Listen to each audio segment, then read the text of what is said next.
Algumas horas depois do vazamento da diss do Drake pra cena inteira, a resposta do Rick Ross chamou a atenção da internet, primeiro por causa da rapidez e depois por causa da acidez da letra, que contém até algumas acusações graves. Vocês pensaram que eu esqueci? Nananina não. Agora eu vim aqui pra gente analisar barra por barra e entender tudo que o Rick Ross fala na música Champagne Moments. Mas antes, fala galera, Gerson na área. Ó, se tu não for inscrito aqui nesse canal, a hora é agora, hein? Tô esperando aí.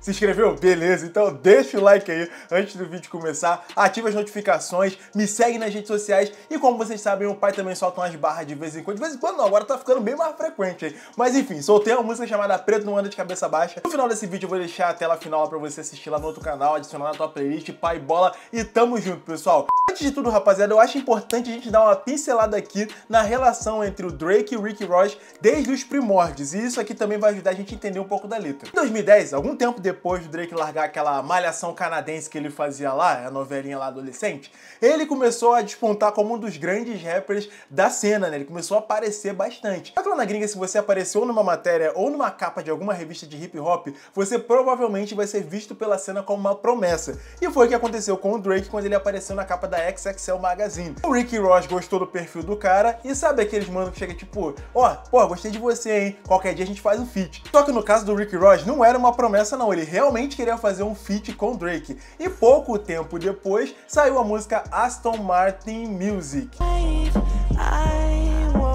Depois do Ross aparecer na OVO Fest, que era um grande festival promovido pelo Drake, eles fizeram algumas outras colaborações e participações aí no comecinho da década de 2010, até que o Drake começa a apontar em algumas entrevistas, primeiro, a admiração que ele tem pelo Rick Ross e segundo, a vontade de colaborar em mais projetos. Só que ele começa a dar umas apontadas aí num suposto álbum colaborativo entre eles dois, que se chamaria YOLO. Enquanto o YOLO não vinha, eles continuavam fazendo hits sozinhos, colaboração e tal, só que chama atenção pra gente aqui o fato do Rick Ross nessa época tá tentando divulgar bastante, né, a galera da MMG, né, que são os contratados da gravadora dele, mais especificamente o Wale e o Meek Mill, que a gente já comentou no vídeo sobre a treta dos dois, que tá aqui no canal. E correndo um pouco por fora aí tem o French Montana, que eles até fizeram uma colaboração Stay Came. Eles que eu falo é o Rick Ross, o Drake e o French Montana.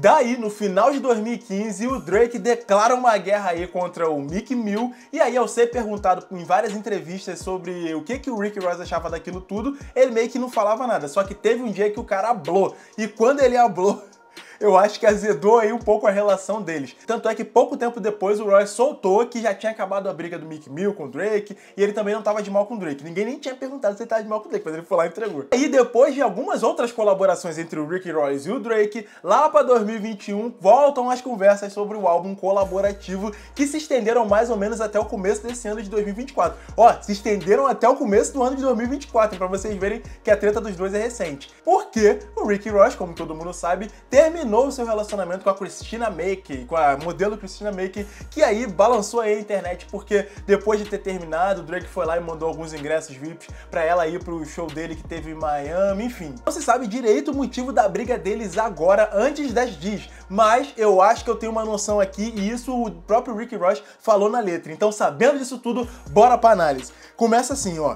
Escritores fantasmas, eles podem usar o fio dental que você podia ter. A gravadora tá perdendo você na sua bolsa? Cara, aqui o Rick Ross tá obviamente falando, zoando o Drake mais uma vez, como todo mundo tá zoando, com essa questão do ghostwriter aí que ele tem. Ele tá dizendo que ele e o Ghost são tão unidos que eles podiam até usar o mesmo fio dental. E digo mais, quando eu tava escrevendo o roteiro aqui, acabou de aparecer uma notificação pra mim de que o Rick Ross tava acusando o Drake de não ter escrito as barras de Sicko Mode, o hit que ele tem aí com o Travis Scott. Eita ferro. Beleza, Gerson, todo mundo fala desse ghostwriter pra cá, ghostwriter pra lá, mas ninguém fala quem é o cara. Mas eu dei uma analisada aqui, papai, eu acho que eu descobri quem é, hein? Voltando lá atrás na treta do Pusha T com o Drake, a gente acha a música Infrared. E lá tem uma barra que o Pusha T fala que quem é Quentin? Não é o Tarantino. O Quentin é um cara, é um colaborador, na verdade não é nem um colaborador, o cara é um compositor de verdade que já colaborou com muita gente aí na cena. Destaque pro álbum do Drake chamado If You Reading This It's Too Late de 2015. Ironicamente ou não, esse é um dos álbuns mais aclamados pela crítica e pelo público do Drake. Detalhe que nessa época o Drake já estava sendo questionado sobre essa questão dos ghostwriters, e ele falou que todo mundo que tava ali era colaboração e ele mesmo escreveu a barra dele. Essa outra parte da gravadora, eu também acredito que seja aquela questão que o Drake assinou aquele contrato bilionário com a Universal Music Group, lá, UMG, e tipo, ele focou tanto nessa parada que ele acabou esquecendo da própria gravadora dele, da OVO, no qual os artistas, assim como o The Weeknd falou lá na disc que ele escreveu, os artistas da OVO meio que são meio esquecidos e só fazem música pra TikTok, porque o Drake, que é o CEO ou o maior artista da OVO, ele tá focado em ganhar dinheiro por outros lados. Rick Ross, altamente ácido. Corro na sua direção e roubo suas correntes. Assisto suas vadias sangrarem. Aqui a gente já sabe pra onde que o Rick Ross tá indo, né? Pra qual lado ele tá jogando, mas ele usa umas barras bem parecidas aqui com o que o Kendrick usa lá em Like That. Só que eu tô bem bolado com essa questão da corrente. Por que tá todo mundo citando essa parada, hein? Roubo suas correntes. Deve ser uma parada que deixa o Drake chateado. Se tu souber, escreve aqui nos comentários. Você conseguiu e mantém isso sob controle se você tiver comigo. Isso aqui, ele faz uma metáfora com essa questão que eu falei das correntes, né? E também pelo fato de que, como o Rick Ross é um veterano da cena aí, o maluco é das antigas, no começo da carreira do Drake, ele basicamente pegou o Drake pela mão e mostrou vários caminhos, né? Levou ele pra vários lugares. Tipo, ele conseguiu chegar onde ele quer, mas também posso interpretar como você conseguiu fazer uma treta com todo mundo generalizada. Mas se tu tivesse do lado do Rick Ross, se o Drake tivesse do lado do Rick Ross, a coisa estaria mais sob controle ou mais equilibrado, talvez. Essa aqui é uma parte do refrão, pai, se liga só. Os manos vazando suas gravações, quando no nosso caso a gente fala na cara. Nós mantemos o rolê gangsta. Quando você me vir, pode conferir. Eu sou old school, negão. Tem essa parada aí de mandar minha equipe vazar as paradas, não. Se eu quiser, eu falo na cara. Tá duvidando? Vem conferir, parceiro, que eu não sou medroso, não. Branquelo, eu tô te vendo. Eu tô te vendo. E é saca. Vocês viram que o Rick Ross lançou ontem à noite a música Champagne Moments nas plataformas digitais,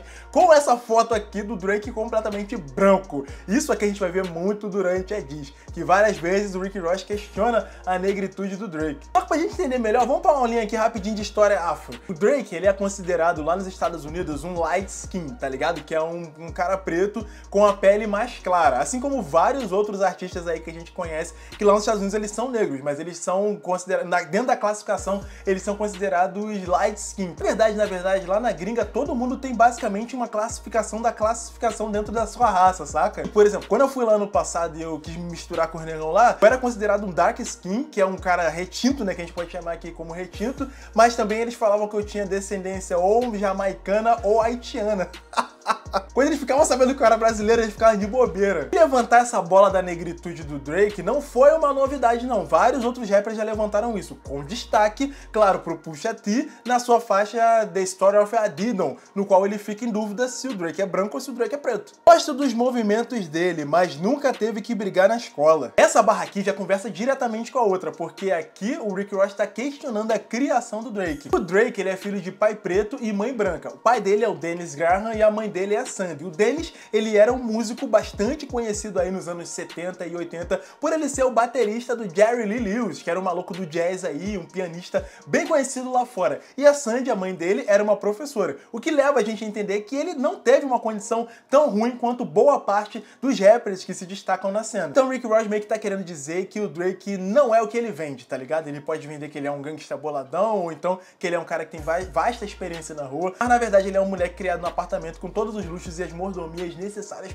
pra ele sobreviver. Sempre no corre porque outro mano escrevia suas músicas. Alô, alô, Quentin! Flow é Ctrl+C e Ctrl+V e o Weezy te deu o suco, ou meio que te deu a planta, tá ligado? Esse Weezy que o Rick Ross tá falando aqui, na verdade é o Lil Wayne, que se você não acompanhou o hip hop aí do final dos anos 2000, cara, era assim, você via em várias músicas o Lil Wayne e às vezes aparecia a Nicki Minaj, às vezes aparecia o Drake, aí ficava meio confuso, tá ligado? Mas na verdade era porque eles foram contratados, né? Eles assinaram com a Young Money Records, que é o selo que foi criado pelo Lil Wayne. E a título de curiosidade pra vocês, várias pessoas que hoje são bem famosas também vieram desse selo, como o DJ Khalid e o Tyga, por exemplo. Então, resumindo essa barra aqui, o Rick Ross tá querendo dizer que como o Drake tá sempre no corre, o ghostwriter escreve a letra e depois ele só copia e cola, assim como o Lil Wayne ensinou. Cara, eu acho que sobrou até pelo Lil Wayne, não sei se eu entendi errado. Vencedor do prêmio Pulitzer, trocando de roupa como distinguido. Adivinha quem ganhou um dos maiores prêmios aí do mundo aí, que foi o prêmio Pulitzer por ser um bom letrista? Sim, ele mesmo, Kendrick Lamar. Deixei você mandar uma DM pra minha vadia, mas tenho vadias que você não pode ter. Rick Ross, meu mano, esquece essa mulher, cara, deixa ela pra lá, olha só, supera, meu irmão. Passa, deixa passar, deixa todo mundo mandar DM pra ela. Cara, esquece, mano. E olha, o Rick Ross foi tão sagaz que ele até convocou o Drake pra fazer um feat na diss contra o próprio Drake. Tá duvidando? Te provo agora, olha aí, ó. By the way, I got a lot of respect for a lot of rappers, but I got one guy.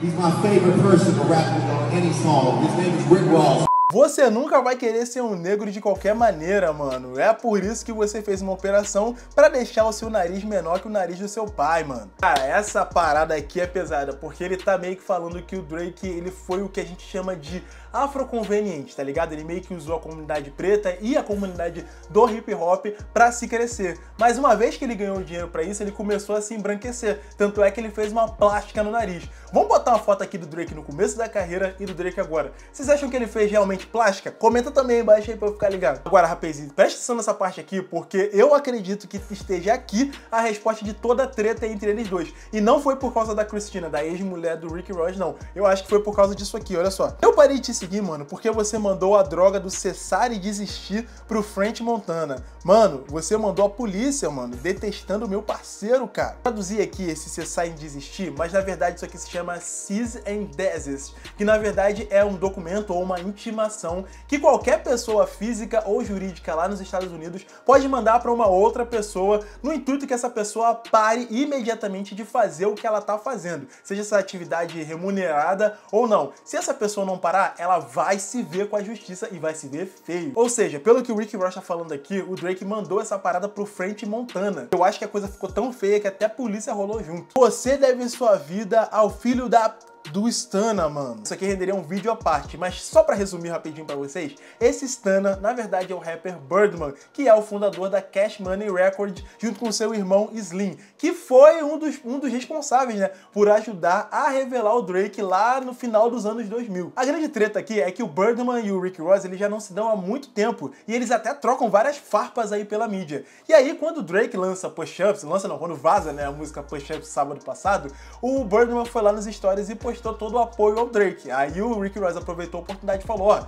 tu deve tua vida a ele, pô. Então, pessoal, qual é a conclusão dessa diss toda? É fogo no parquinho, como eu já falei nos outros vídeos, tá ligado? Só que eu acho que Champagne Moments é uma das mais importantes diss dessa treta toda, porque explica muita coisa. O Rick Ross, ele vem com muito detalhe, com muita coisa que nas outras diss a gente ficava sem entender, saca? Ele envolve outras pessoas que talvez entrem nessa treta também, e são pessoas pesadas e das antigas, como o Lil Wayne, o Birdman e por aí vai. Daí, se o Drake for editar a diss dele pra incluir outras coisas, eu acho que uma resposta pro Rick Ross dentro dessa diss que vazou, eu acho que não vai ser o suficiente, ele vai ter que fazer uma outra parte. Mas o que vocês acham, galera? Comenta tudo aí abaixo, que quando ele lançar eu vou vir aqui analisar tudo. Então, de mais a mais, eu vou ficando por aqui esperando os próximos episódios. Um abração do Gerson, até o próximo vídeo e valeu!